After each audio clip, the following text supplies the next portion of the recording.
ایسا نہیں ہے کہ جیسی آ رہی ویسی نماز پڑھو. حدیث میں آتا ہے کہ بعض لوگ نماز پڑھتے ہیں اور ان کی نماز ان کے سر کے اوپر بھی نہیں جاتی, ان کے سر کے اوپر بھی نہیں جاتی. قیامت کے دن کالے کپڑے میں, پرانے کپڑے میں لپٹ کر اللہ وہ نماز اس کے منہ پر ماریں گے. اے لے نماز, نہ اس کی قرآن کا پڑھنا صحیح تھا, نہ اس کا رکوع صحیح تھا, نہ اس کا سجدہ صحیح تھا, کچھ صحیح نہیں تھا, یہ نماز پڑھ کر بگاڑ کر آیا ہے. نماز بد دعا دیتی ہے, نماز صحیح نہیں پڑھے نماز بد دعا دیتی ہے. اللہ اس کو ایسے ہی برباد کر دے جیسا اس نے مجھے برباد کر دیا. اس کے لیے ہمیں نماز کو سیکھنا ہے. کیسے سیکھیں گے؟ اپنے گھروں میں روزانہ تعلیم کریں گے, تعلیم میں حلقہ لگائیں گے, حلقوں میں نماز میں پڑھی جانے والی سورتوں کو یاد کریں گے جیسے جماعت میں یاد کر رہے. گھروں میں حلقے لگائیں گے اور جو نماز میں پڑھے جاتے ہیں وہ سورے یاد کریں گے. رکوع کی تسبیح, سجدے کی تسبیح, اتحیات پڑھا گیا, درود شریف, دعائے معصورہ, دعائے قنوت, پوری نماز کے مسئلوں کو یاد کریں گے, وضو کو یاد کریں گے, اس کے طریقے کو یاد کریں گے. نماز کو ماشاءاللہ صحیح سنت کے مطابق جو اس کے آداب ہے اس کے حساب سے پڑھیں گے تو یہ نماز خیر اور برکت کا ذریعہ بنے گی. اور اللہ نے نماز ایسی مشکل بھی نہیں بنائی کہ بہت اوگڑ ہے, ہونے والا نہیں, بہت آسان ہے. بس نماز میں سب سے پہلا ضروری ہے کہ دل لگنا چاہیے, اللہ کا دھیان ہونا چاہیے, یہ نماز ہے. اور بہت اچھا قرآن پڑھ رہے اور اللہ کا دھیان نہیں ہے تو یہ نماز نہیں ہے. نماز کس لیے؟ اقیم الصلاۃ للذکر, اللہ کی یاد کو قائم کرنے کے لیے نماز ہے. نماز کا اہتمام ہونا چاہیے. پھر علم سیکھنا چاہیے. ہمارے گھروں میں اللہ کے ذکر کا ماحول, تسبیحوں کا ماحول, اللہ کے یاد کا کرنے کا ماحول, اٹھتے بیٹھتے ہمارے گھر میں اللہ کی پاکی, اللہ کی بڑائی بیان ہو. جھاڑو مار رہے, جو عورت گھر میں جھاڑو مارتے وقت میں بسم اللہ بول کے جھاڑو ماریں گی, اللہ اسے کعبے میں, بیت اللہ میں جھاڑو مارنے کا ثواب دے. کھانا پکاتے وقت میں بسم اللہ, دروازہ بند کرتے وقت میں بسم اللہ, کھولتے وقت میں بسم اللہ, کھانے کی کسی بھی چیز کو لے رہے تو بسم اللہ. اللہ نے کوئی نعمت دے دی الحمدللہ, کوئی کام کرنے کا ارادہ ہم نے کیا انشاءاللہ, کوئی کام ہمارا ہو گیا الحمدللہ, ہمارا کوئی نقصان ہو گیا انا للہ, ہم سے کوئی غلطی ہو گئی استغفر اللہ. یہ مسلمان کی زندگی ہے. ایسی ہماری روز کی بات کرنے کا انداز ہونے والا. ہاں, یہ اللہ کے نبی نے سکھایا کہ ایمان والے کی زندگی ایسی ہو کہ صبح و شام اس کا کھانا پینا سونا سب اللہ کا ذکر ہو. پانی پی رہے تو بسم اللہ, کھانا کھا رہے تو اس کی دعا بتائی, کھانے کے بعد کی دعا بتائی, آئینے میں دیکھ رہے تو ہمارے نبی نے کیا خوبصورت دعا بتائی, اللہم انت حسنت خلقی فحسن خلق. یا اللہ جس طرح تو نے میری شکل خوبصورت بنائی میرے اخلاق بھی خوبصورت بنا دے. کپڑا پہنتے وقت میں دعا پڑھے, سوتے وقت دعا پڑھے, سو کر اٹھنے کے بعد کہے الحمدللہ الذی احیانا بعد ما اماتنا والیہ النشور.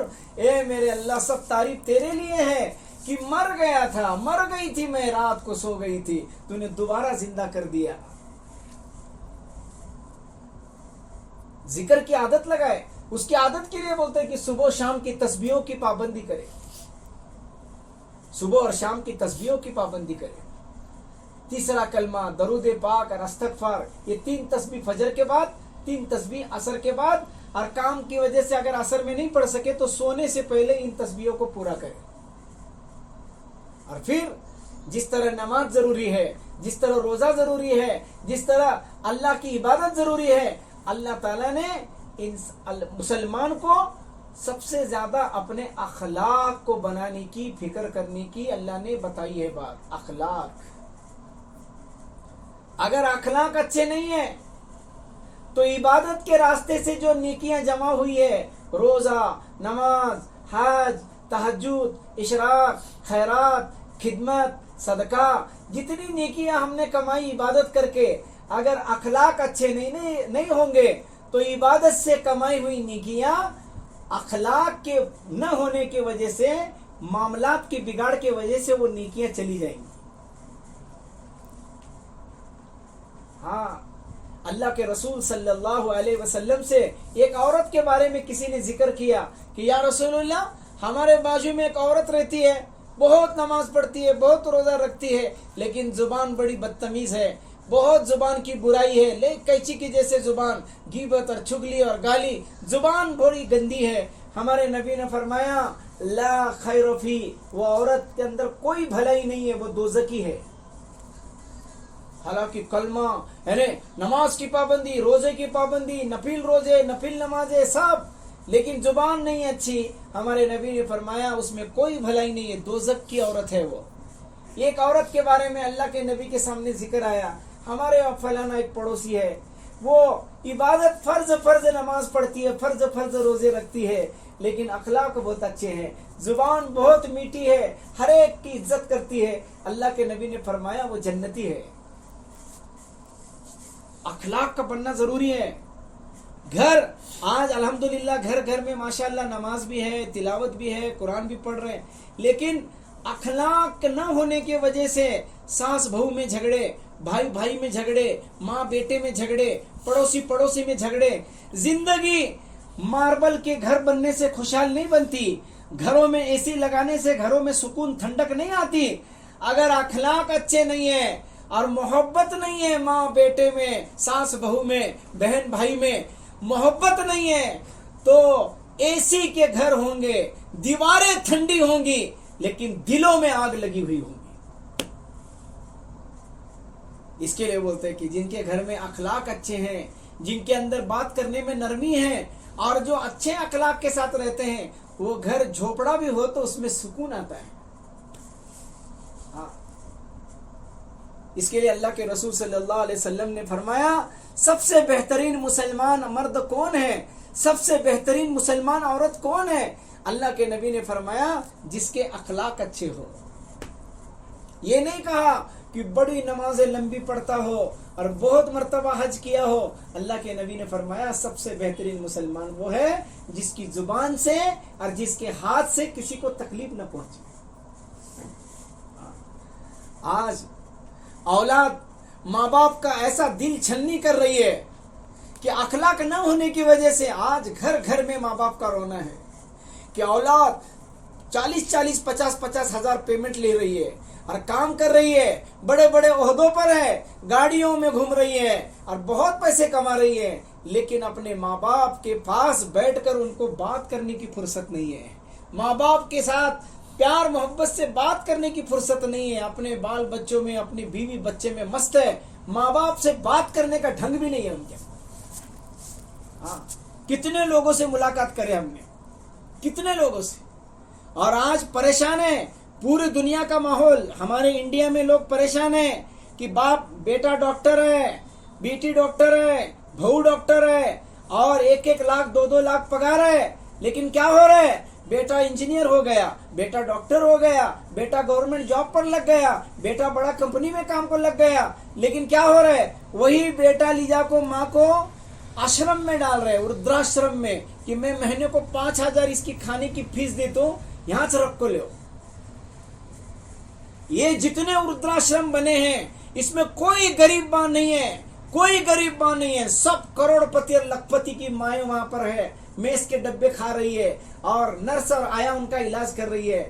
اور جن ماؤں نے بچپن سے اپنے اولاد کو پالا پوسا بڑا کیا، نوکریاں لگائیں، شادیاں کی، گھر بنائے، وہ اولاد آج اپنے ماں باپ کو گھر میں رکھنے کو تیار نہیں۔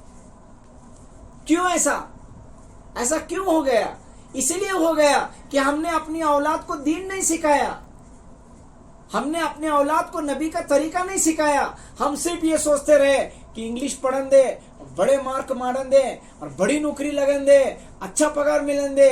ہاں ہم نے یہ تو کام کیا اور وہ بن بھی گیا، لیکن وہ مال میں چلے گئے، وہ اپنی اولاد میں اور بیوی میں اندھے ہو گئے، انہیں پتہ ہی نہیں کہ ماں کا کیا احسان ہے، باپ کا کیا احسان ہے، ماں کی کیا خدمت ہے۔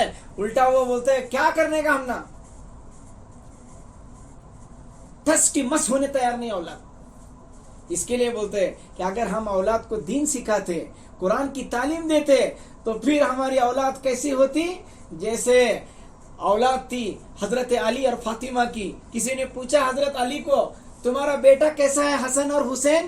تو حضرت علی کہنے لگے کیا بتاؤں میرے بچوں کے بارے میں، کھانے بیٹھتے ہیں تو جب تک میں لقمہ نہیں اٹھاتا تب تک اپنا ہاتھ برتن میں نہیں ڈالتے، پتہ نہیں باپ کو کون سی بوٹی پسند ہوگی۔ میرے سامنے کبھی اونچی آواز سے بات نہیں کرتے، میرے آگے چلتے نہیں، میرے پہلے بیٹھتے نہیں، میں نیچے بیٹھتا ہوں تو چھت پر چڑھتے نہیں کہ باپ کی بے ادبی ہو جائیں گی، رات کو چلتا ہوں تو آگے چلتے ہیں کہ کوئی چھپا ہوا دشمن وار کرے تو باپ کے سینے میں نہیں ہمارے سینے میں ہو، دن کو چلتا ہوں تو میرے پیچھے سے چلتے ہیں کہ کوئی پیٹ پیچھے وار کرے تو باپ کی پیٹ نہیں ہماری پیٹ ہو۔ یہ میرے بیٹے حسن اور حسین ہے۔ ہماری اولاد جب دین سیکھیں گی تو ان کو پتہ چلے گا کہ یہ میری ماں ہے، یہ میرا باپ ہے، ان کے چہرے کو دیکھنے پر اللہ نے حج کا ثواب رکھا ہے۔ اللہ کے نبی نے فرمایا جو اولاد اپنے ماں باپ کو محبت سے دیکھتی ہے ان کے چہرے پر دیکھنے پر اللہ تعالیٰ حج کا ثواب دیتے ہیں۔ کسی صحابی نے پوچھا یا رسول اللہ میں نے 2 مرتبہ دیکھا تو بولے اللہ 2 حج کا ثواب دیں گے۔ کسی نے پوچھا 10 بار دیکھا تو اللہ کے نبی نے فرمایا پھر اللہ بھی بہت زیادہ عطا کرنے والے ہیں، تم جتنی بار دیکھو اللہ اتنا ثواب دے گا۔ اپنے ماں باپ کی خدمت اولاد کب کریں گی؟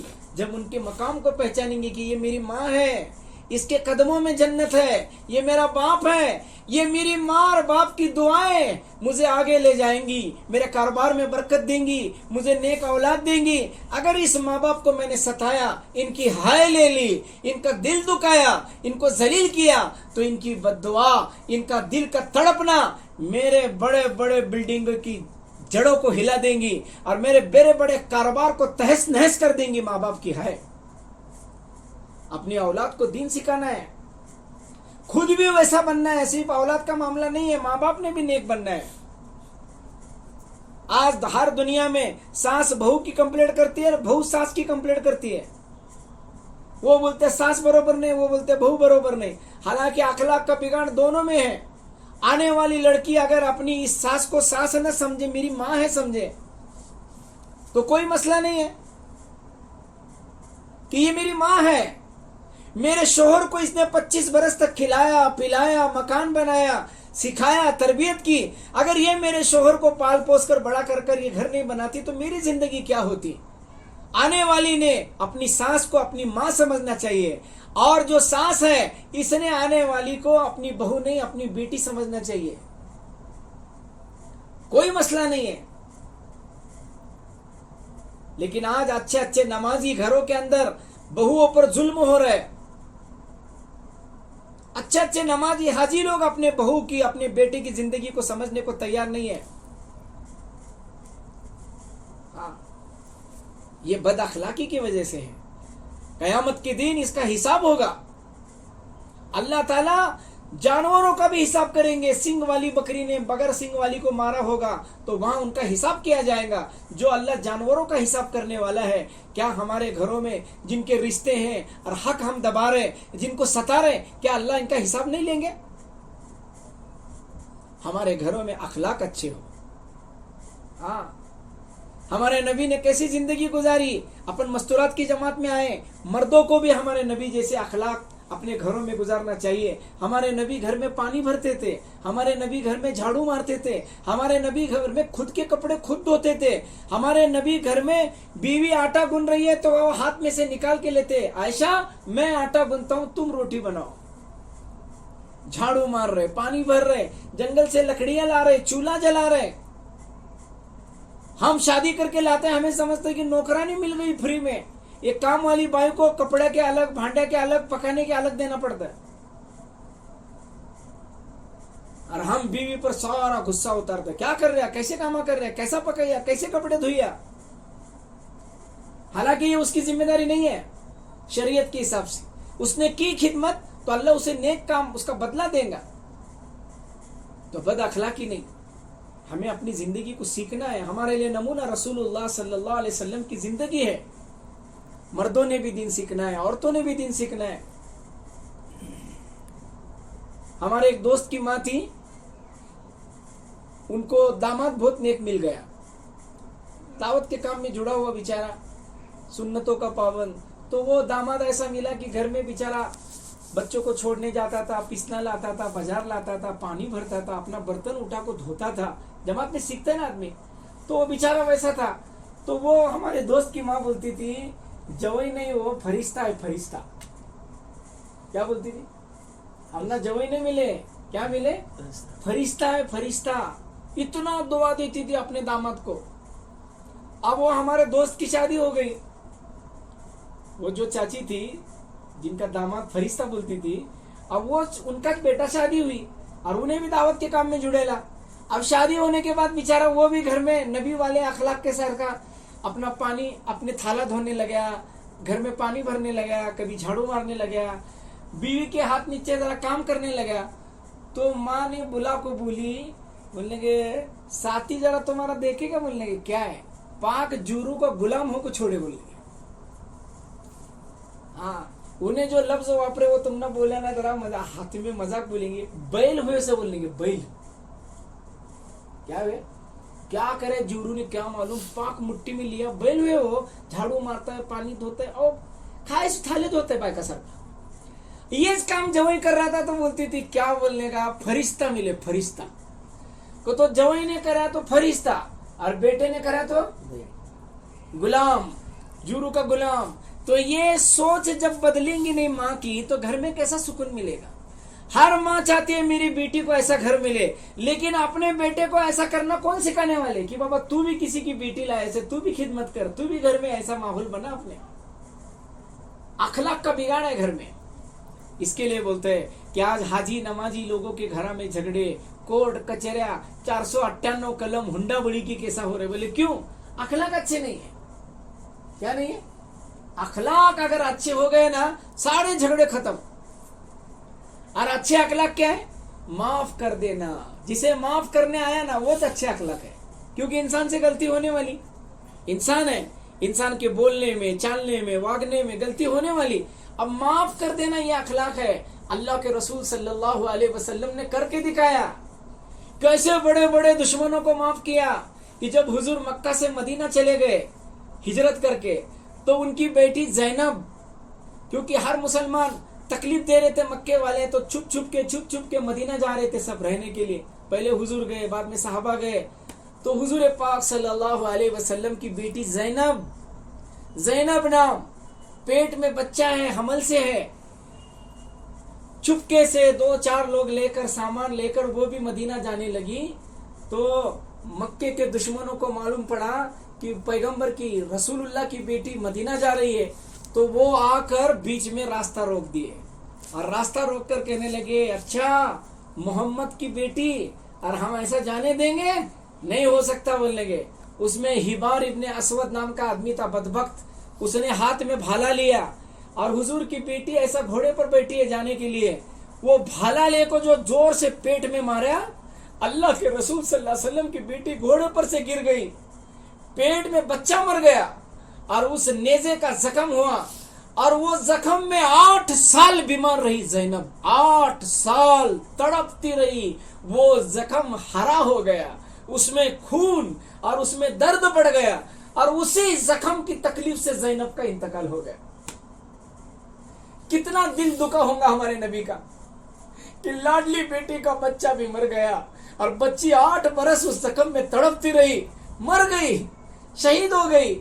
اللہ کے نبی خود اپنی بیٹی کی قبر میں اتارنے کے لیے اترے اور کہا یا اللہ زینب کو معاف کر دے, اے اللہ بے قصور ہے میری بیٹی, اس کو میری وجہ سے لوگوں نے ستایا گیا, تو اس کا جنت کا فیصلہ فرما. اور جب حضور پاک صلی اللہ علیہ وسلم مکہ میں آئے اور بادشاہ بنے, ساری مکہ کی حکومت حضور کے ہاتھ میں آئی, تو حبار ابن اسود جس نے بھالا پھینک کو مارا تھا حضور کی بیٹی کے پیٹ میں, صحابہ نے ان کو پکڑ کر لائے اور بولنے گے یا رسول اللہ ہم اس کی گردن اڑائیں گے, اس کے ٹکڑے ٹکڑے کریں گے, اس نے آپ کی بیٹی کو شہید کیا ہے. اللہ کے نبی نے فرمایا نہیں صحابہ چھوڑ دو اس کو, مجھے 1000 کافروں کو مارنے سے ان کو کلمہ پڑھانا پسند ہے, مجھے ان کے مارنے سے, قتل کرنے سے ان کا ایمان لانا پسند ہے. ایسے بیٹی کی دشمن کو معاف کرنا معمولی بات ہے. آج ہم نے کون ذرا کیا تو گالی دیے تو ہمیں زندگی بھر نہیں بھولتے, اور بیٹی کے قاتل کو معاف کر دینا, یہ ہمارے نبی کے اخلاق ہے. جب ہمارے نبی مکہ جا رہے تھے تو ان کے مکہ مدینہ جا رہے تھے مکہ چھوڑ کر، تو ہمارے نبی کے دل میں آیا کہ چلو جا کو مکے کی مسجد میں نماز پڑھیں گے، ابھی پتہ نہیں کب مکہ نصیب ہوتا ہے آنے، ابھی مکہ چھوڑ کے جا رہے، تو نماز پڑھنے مسجد میں گئے۔ تو اس وقت عثمان نام کے ایک دوسرے آدمی ہیں جو مسلمان نہیں تھے، اور وہ وہاں کے ان کی چابیاں، مکے کی مسجد کی چابیاں ان کے ہاتھ میں تھی۔ جیسا حضور وہاں گئے، عثمان کہنے لگے کیا بات ہے؟ بولے مجھے نماز پڑھنی ہے۔ چلو چلو، کوئی نماز نہیں پڑھنے دیں گے، اندر آنے نہیں دیں گے تم کو۔ ہمارے نبی بولنے لگے میں 2 رکعت پڑھتا ہوں۔ بولے نہیں آنے کا کعبے میں، دھکے مار کے باہر نکالا۔ تو ہمارے نبی نے عثمان کی طرف دیکھ کر کہا عثمان اس دن تیرا کیا ہوگا جس دن چابیاں میرے ہاتھ میں ہوگی اور تو وہاں کھڑا ہوگا جب میں کھڑا ہوں۔ تو وہ عثمان کہنے لگا جاؤ جاؤ، یہ دن تمہارے لیے کبھی نہیں آئیں گے محمد، چلو یہاں سے نکلو۔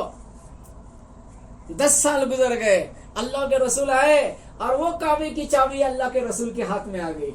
حضور پاک صلی اللہ علیہ وسلم کے ہاتھ میں کعبے کی چابیاں آ گئی، اور عثمان سامنے کانپ رہے تھر تھر تھر کہ ابھی میرے ٹکڑے ہوں گے، اب میری گردن اڑائی جائیں گی۔